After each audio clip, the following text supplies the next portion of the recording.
was like, ding, light bulb, we need to make this a little bit better.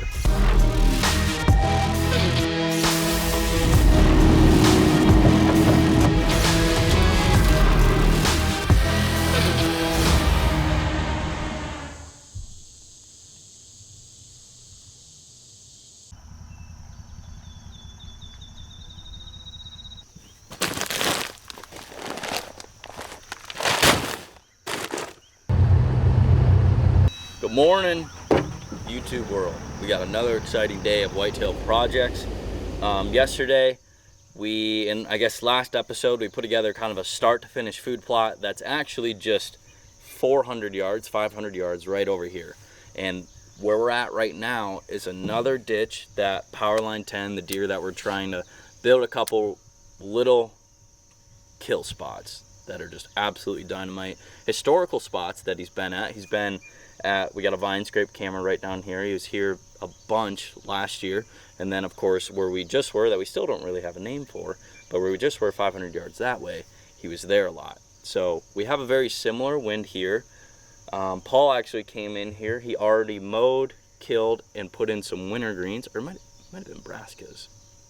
Wintergreens or brassicas, right in just this little tiny kill spot. And then we got a bunch of switchgrass on that side, bunch of switchgrass on this side, and it just funnels them right into these big alfalfa fields that eventually get into grain. But to me, this is a great late October spot when this alfalfa is still super green. They're still hammering it.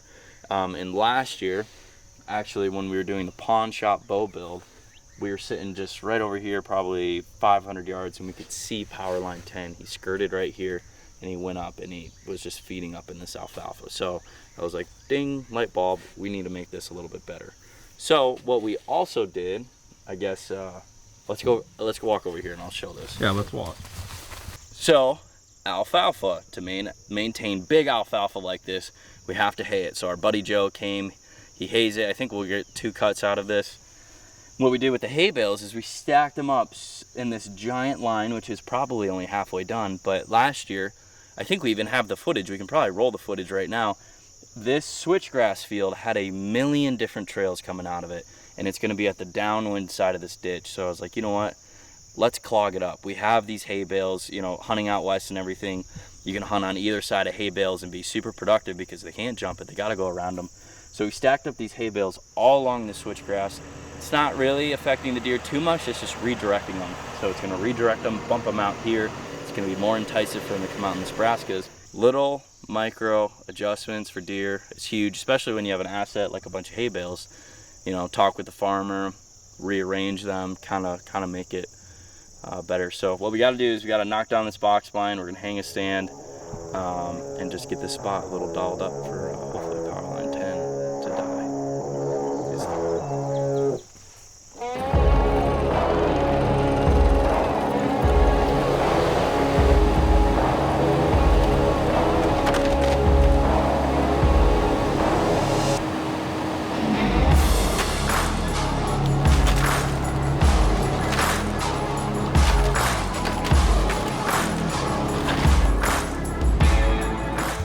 Can you say that one more time?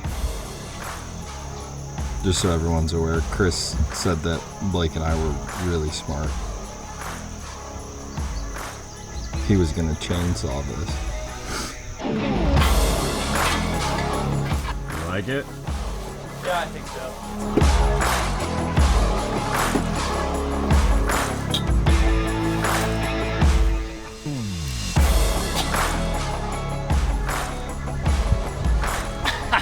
That wouldn't have been the worst. Hit my palm. At least my throw was good. Yeah, your throw was good.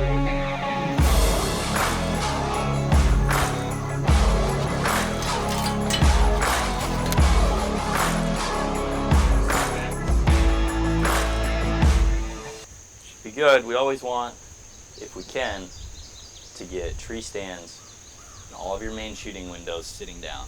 If you like standing up and shooting, that's great, but it's always, if stuff happens fast, just grab your bow and shoot. We're gonna put a big scrape rubbing post right there, 20 yards. It'll be perfect. One of these spots, hopefully it pans out.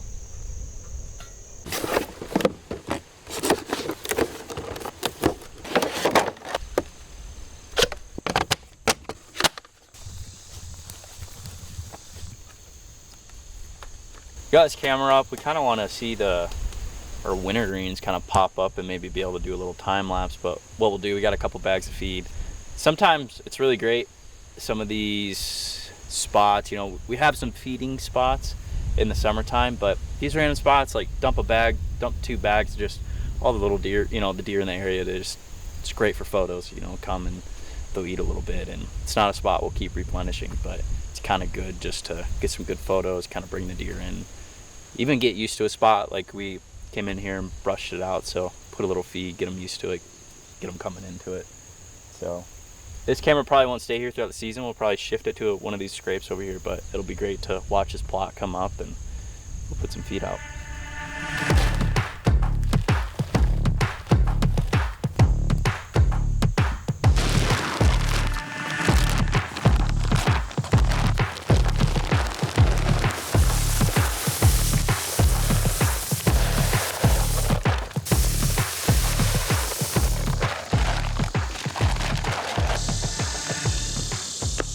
What does it taste like?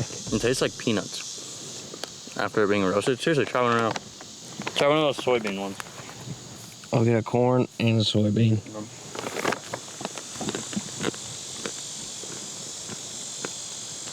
Here's a crunchy peanut. It's like you just pull a peanut out of a baseball game. It's not bad.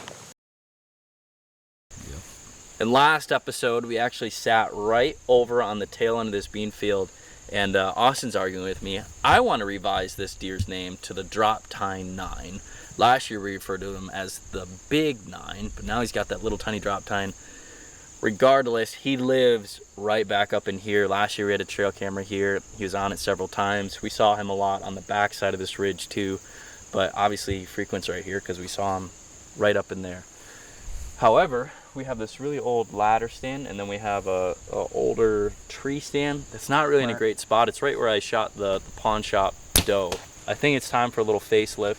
We're gonna shift around some things. We're gonna make sure this cameraman set for this ladder stand, it's decent. The cameraman and the main, you know, shooter stand is gonna actually be in different trees. But we're gonna get in here. We're gonna chop up, make some good shooting lanes. Eventually, we'll put a scrape post here. This clover, and I think this is Lab and clover. This is the Lab. We're actually going to kill it and probably put in wintergreens if I had to guess, but that'll be a project later on. We won't do that right now, but we'll do that. Put a big post right here. We'll leave these beans standing, and it just kind of pinches them down really nice right here. So we'll fix this spot up, tune it up for the Drop Tine 9. It's the Big 9. It's always the Big 9. Always the Big 9. Comment below if the deer changes to something unique. Do you change the deer's name on your home farms, or do you? 100%. Yeah, that's what I'm saying. Like you change the names to what they are. It's like Split Tree 2, and then he doesn't. Well, nah. That argument goes both ways.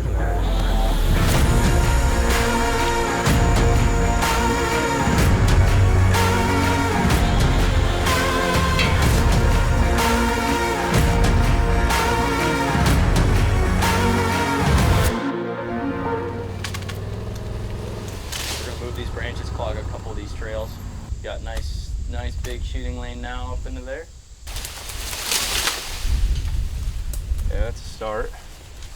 We do the other one just right on top of that, that'll be perfect. This one's a little bigger though. Awesome. Now maybe pick that up.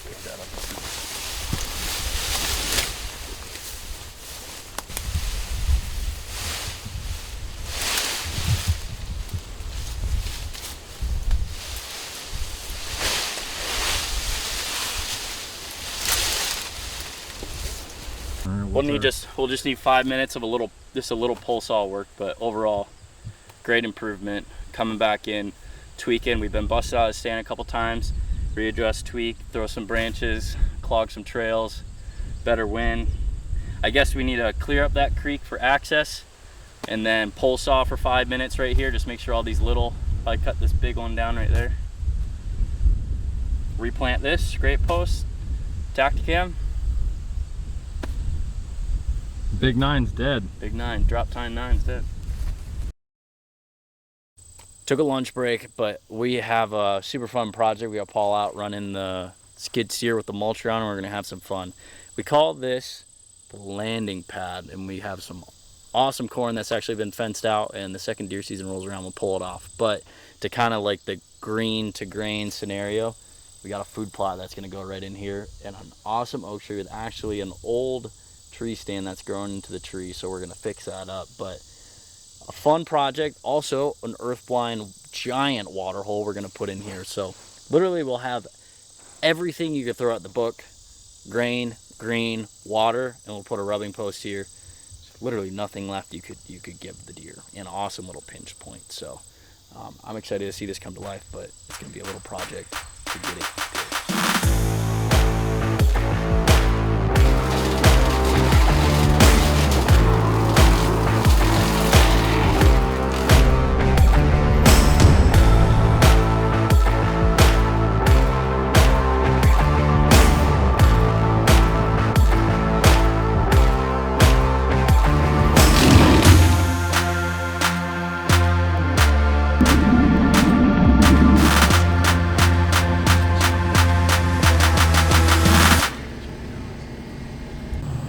I think what I'm gonna do is I'm gonna go a foot higher, and the tree kind of gets more straight. I'm gonna go a foot higher. We'll cut a good amount of this branch off. Shoot. Like right when it flies at this weird, it all goes all over, cutting all that.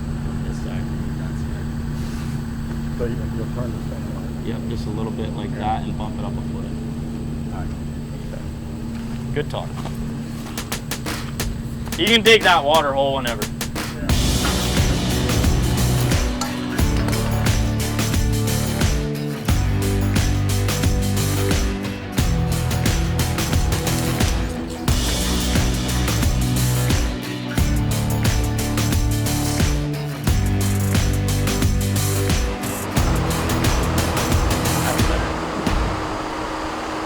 This is an all-day sitting out. You can sit in here for sure.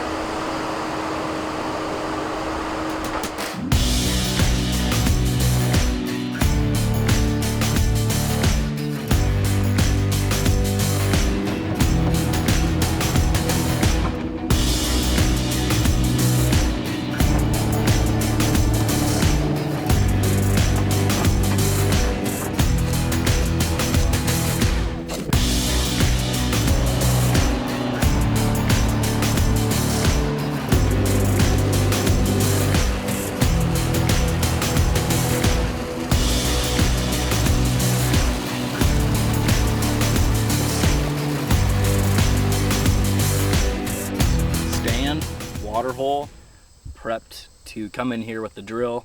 We'll probably drill this because it's already dead and it can drill right through all this thatch and everything else, but a perfect probably 25 yard shot to that stand. When you're up there, you can just see so much, and this corn, once it's out, it'll be absolutely incredible. What is this, spot number 3 for the day? 3? 1, 2, 3. Yeah. Yeah, big rework of 3 spots. So we'll keep on trucking. We might have time for one more, or we might switch over to some velvet whitetails. We'll see. You had me at velvet whitetails. Making our way into the golden hour. We slept up here on top. Big bean field, big alfalfa field. We got a bunch of does out, but hopefully something shows up. We had a killer night last night. Get a really good encounter, so it'd be awesome if we could get one more decent encounter on something out here in these fields. The bugs don't eat us alive.